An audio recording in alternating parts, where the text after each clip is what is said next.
남을 비판하거나 업신여기며 갈등하는 교회를 향해서 사도 바울은 서로 받으라고 권면하는데 이 14장 1절로 15장 13절은 세 가지를 말합니다. 첫째는 서로 받아야 할 이유는 무엇인가?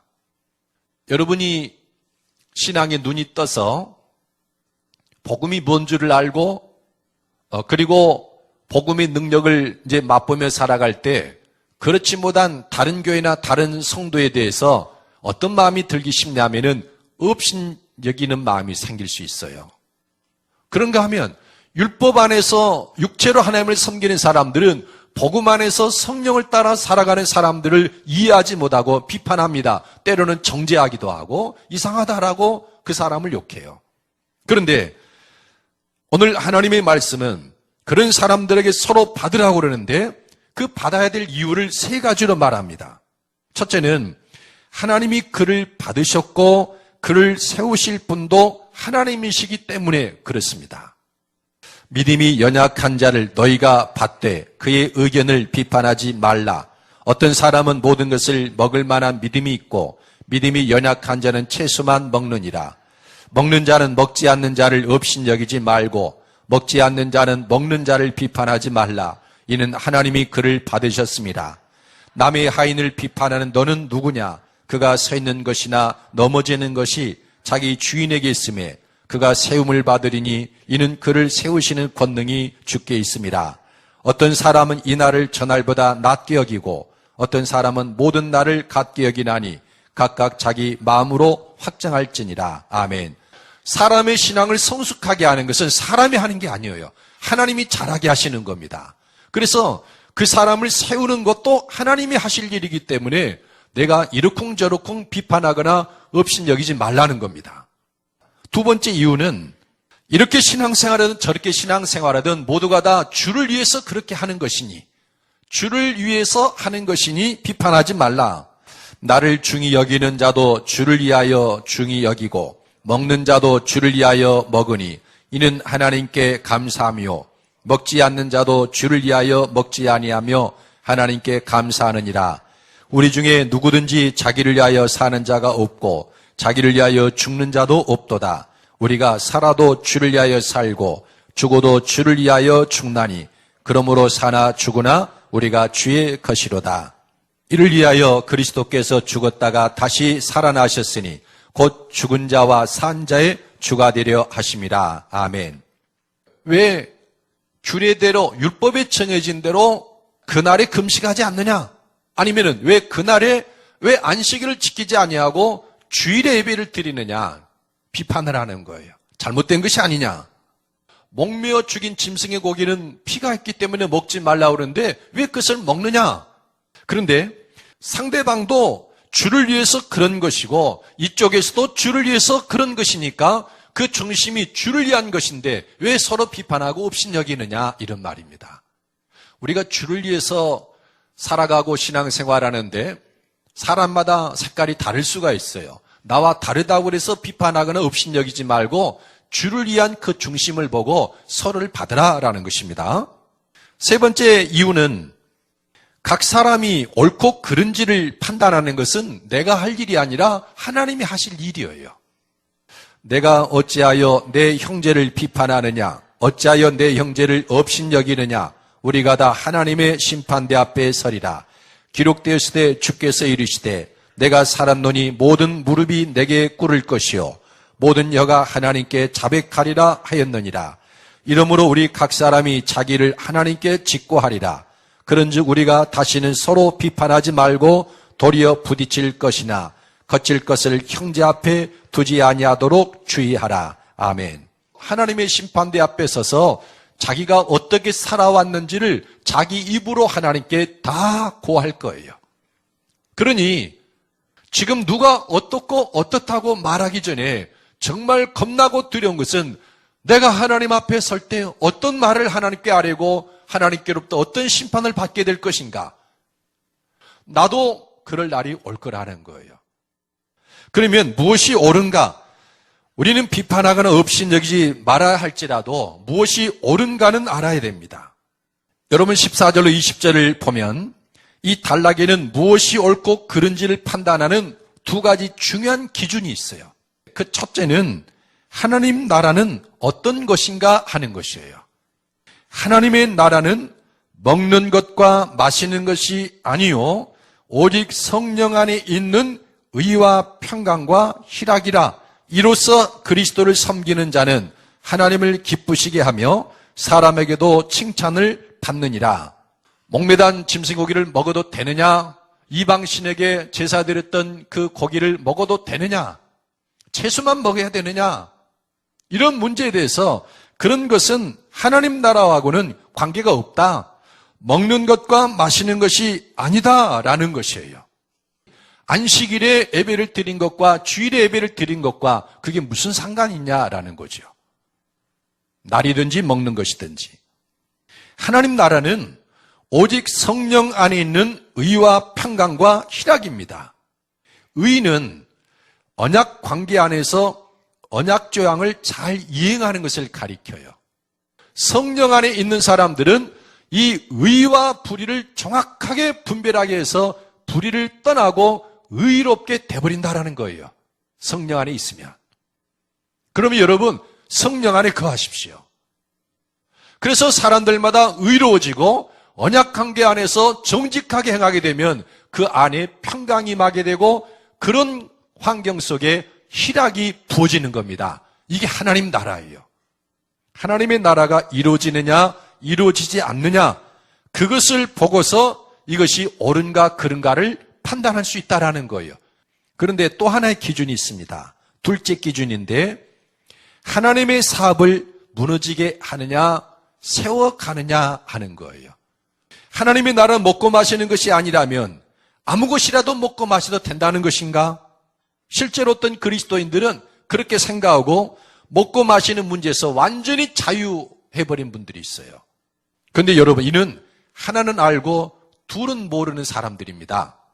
그러므로 우리가 화평의 일과 서로 덕을 세우는 일을 힘쓰나니 음식으로 말미암아 하나님의 사업을 무너지게 하지 말라. 만물이 다 깨끗하되 거리낌으로 먹는 사람에게는 악한 것이라. 술을 예로 들어봅시다. 신앙이 어떤 좋은 분이 식사를 한 다음에 술을 한 잔을 딱 마셨어요. 맥주든지 뭐든지 간에. 그런데 그 옆에서 어떤 신앙이 약한 사람이 그걸 보고 아, 술은 먹어도 되는가 보구나. 그래, 애써서 하나님을 믿으니까 술을 멀려야 된다고 하면서 자기 건강을 지키고 있었는데 그 순간 그것이 와르르 무너져서 술을 먹기 시작한 거예요. 그리고 이제는 점점 술독에 빠져들어가서 나중에 육체가 연약해지고 그 사람이 성령 안에 생활하는 것이 끊어지고 결국 멸망해 버렸어요. 그렇다면 이 사람은 자기는 자유하다고 해서 마셨는데 결국에는 영혼을 구원하고 그 사람을 하나님의 자녀로 만들려는 하나님의 사업을 무너지게 해버린 거예요. 여러분 하나님의 사업은 죄의 종로로 다는 사람을 구원해서 의의 종로로 타게 하는 거예요. 하나님의 사업은 죄와 사망의 법 안에서 고통당하는 그 사람을 구원해서 성령 안에서 생명의 법 아래 살도록 하는 것이 하나님의 사업이에요. 하나님의 사업은 사탄의 나라 백성인 사람을 구원해서 하나님 나라 백성 되게 하는 것이 하나님의 사업이에요. 이 하나님의 사업을 무너지게 하느냐 세워나가고 있느냐 이것이 선과 악을 판단하는 중요한 기준이라는 거예요. 마지막으로 그럼 우리는 어떻게 행동해야 되는가? 교회 안에는 복음 안에서 영으로 하나님을 섬기는 분도 있고 율법 안에서 육체로 하나님을 섬기는 분도 있어요. 이렇게 다양한 사람이 있는데 그 가운데서 우리는 어떻게 행동해야 되는가? 14장 21절로 15장 13절에서는 행동 원칙으로 세 가지를 말합니다. 그 첫째는 자기에게 있는 믿음을 따라 행하라 라는 거예요. 내게 있는 믿음을 하나님 앞에서 스스로 가지고 있으라. 자기가 옳다는 바로 자기를 정죄하지 아니하는 자는 복이 있도다. 의심하고 먹는 자는 정죄되었나니 이는 믿음을 따라하지 아니하였기 때문이라. 믿음을 따라하지 아니하는 것은 다 죄니라. 두 번째 행동 기준은 뭐냐면은 자기를 기쁘게 하지 말고 덕을 세우도록 하라는 것입니다. 아무리 정확한 영적 지식을 가졌다 할지라도 지식은 사람을 교만하게 합니다. 그리고 다툼을 일으키게 해요.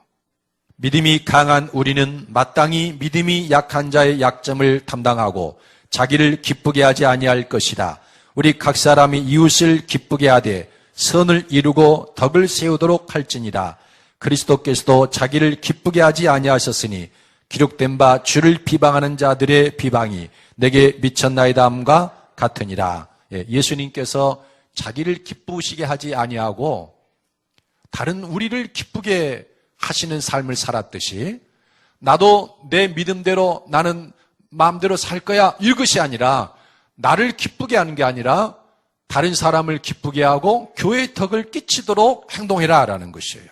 그래서 바울 사도는 내가 고기를 먹는 일로 혹 다른 사람이 실족할 일이 있다면 나는 평생에도 고기를 먹지 않겠다 그렇게 말했어요. 그리고 세 번째, 예수 그리스도께서 우리를 받아서 하나님께 영광을 돌리심과 같이 너희도 서로 받으라 라는 겁니다. 유대인들 구원하기 위해서 예수님은 할례를 받으셨어요. 그렇다고 이방인을 버리셨느냐? 버리시지 않아요. 그들은 또 긍휼을 베풀어요. 긍휼을 베풀어서 구원하십니다. 그래서 유대인도 받으시고 이방인도 받아서 하나님께 영광을 돌려요. 우리도 그러라는 겁니다. 그러므로 그리스도께서 우리를 받아 하나님께 영광을 돌리심과 같이 너희도 서로 받으라. 내가 말하노니 그리스도께서 하나님의 진실하심을 위하여 할례 추종자가 되셨으니 이는 조상들에게 주신 약속들을 견고하게 하시고 이방인들도 그 긍휼하심으로 말미암아 하나님께 영광을 돌리게 하려 하십니다. 기록된 바 그러므로 내가 열방 중에서 주께 감사하고 주의 이름을 찬송하리로다 함과 같으니라. 아멘.